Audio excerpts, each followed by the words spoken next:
হুসু ইতিমধ্যে তাদের 15টি অনুষ্ঠানের নবীন থেকে শুরু করে প্রবীণ পর্যন্ত যারা বিভিন্ন শাখায় তারা সাফল্য দেখিয়েছেন এবং ডাইভার্স কমিউনিটি সহ মূলধারায় তারা বিশেষ অবদান রাখছেন, মূলত তাদেরকে অনুপ্রাণিত করার জন্যই তারা অ্যাওয়ার্ডের অনুষ্ঠান করে থাকে।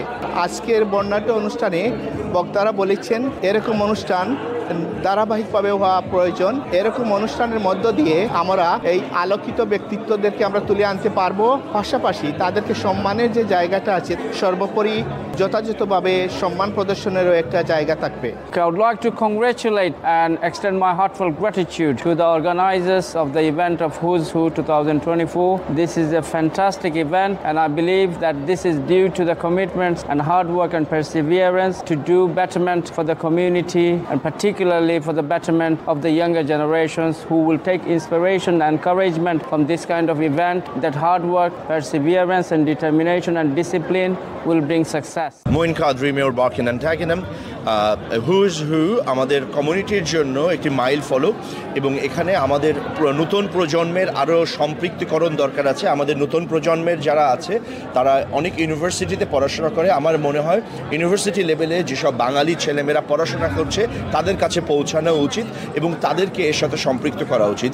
অবশ্যই আমরা যদি দেখতে পারি ক্যানারি ওয়ফে অনেক বাংলাদেশি এন্টারপ্রেনাররা যারা বয়স 19 থেকে 22-এর মধ্যে অনেকেই তারা আইটি নিয়ে কাজ করছে, এআই নিয়ে কাজ করছে। আমার মনে হয় হুজ হু এই ব্যাপারগুলোতে আরও বেশি করে দেখা উচিত। এটার ফলে আমাদের নতুন প্রজন্মের কাছে আমরা খুব সহজেই পৌঁছে যেতে পারবো বলে আমি মনে করি।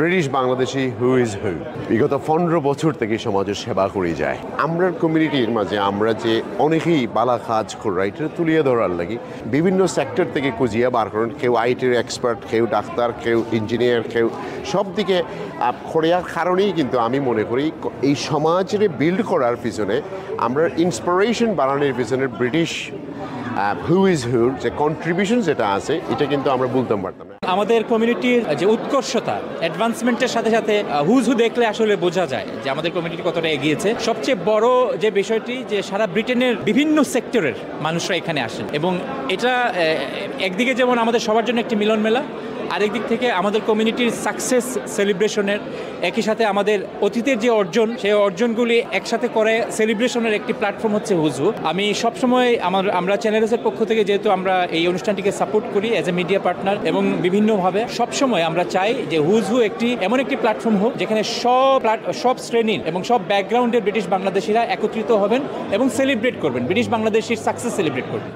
সো আমি মনে করি যে আমরা উই নিড টু শো আমরা বেটারনেস আর আমরা যে বেটার কাজ করো আমরা তার চেয়ে কোনো জায়গা কম নাই। We need to integrate with the society at the same time আমরা এই সোসাইটি ইন্টিগ্রেট করতে হইলে আমরা পজিটিভ স্টোরি আমরা বাচ্চিন্তের লোকে শেয়ার করতে হইব, নেক্সট জেনারেশনের লোকে শেয়ার করতে হইব।